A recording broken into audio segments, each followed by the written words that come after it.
আমি আজকে আপনাদের সামনে অঙ্গীকার করলাম যে আমার এই নোয়া গাড়িটা আগামী 2 তারিখ হিরো আলম এমপি সাহেব উনি ফার্স্ট করুক আর উনি ফেল করুক, আগামী 2 তারিখ আমার নোয়া গাড়িটা আমি সিলেটবাসীর পক্ষ থেকে বাবা শাহজালাল মুজাররদি ইয়ামনি রহমতুল্লাহ আলাইহির এই পুণ্যভূমির পক্ষ থেকে জনাব হিরো আলম সাহেবকে আমার নোহা গাড়িটা আমি উপহার হিসাবে ওনাকে দিলাম। সুপ্রিয় দর্শক, আসসালামু আলাইকুম। আমি প্রিন্সিপাল এম মুখলিসুর রহমান, সিলেট বিভাগের হবিগঞ্জ জেলার চুনারঘাট উপজেলা থেকে বলছি। গতকালকে আমি একটা ভিডিও পোস্ট করেছিলাম হিরো আলম সম্পর্কে, যে ওনাকে সিলেটবাসীর পক্ষ থেকে 5 লক্ষ টাকা উপহার দেওয়া হলো।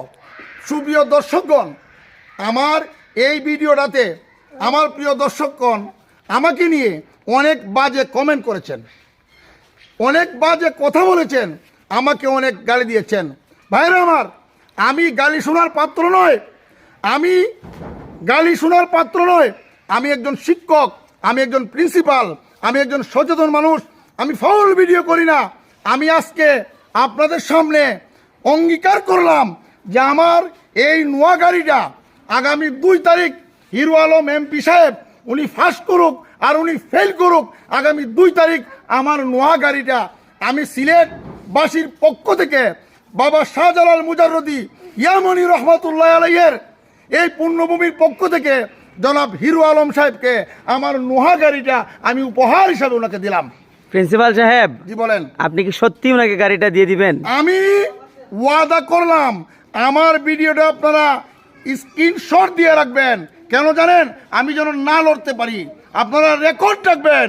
আমি ওয়াদা করেছি যে আমি, এটা আমার বাড়ি, এটা আমার গাড়ি, এটা আমার গ্রাম, এটা আমার দেশ, এটা আমার সিলেট, এই জন্মভূমিকে আমি মিথ্যাবাদী বানাবো না। সুপ্রিয় দর্শকগণ, আপনারা স্ক্রিনশট দিয়ে রাখবেন আমার ভিডিওটা, যে 2 তারিখ আমাদের ইনশাল্লাহ উনি কামিয়াবি হবে। উনি ফার্স্ট করুক আর ফেল করুক, জনাব হিরো আলম সাহেব 2 তারিখ উনি সিলেটে চলে আসবে, সিলেটের চুনারঘাটে, হবিগঞ্জের চুনারঘাটে আমার বাড়িতে চলে আসবে।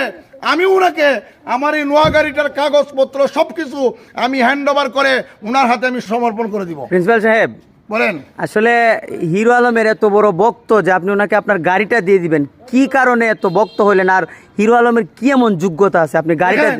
হিরো আলম একদিন জিরো ছিল, আজকে জিরো থেকে বাংলাদেশের একটা দল, একটা পার্টি এই হিরো আলমকে আজকে জিরো থেকে তারা হিরো বানিয়েছে।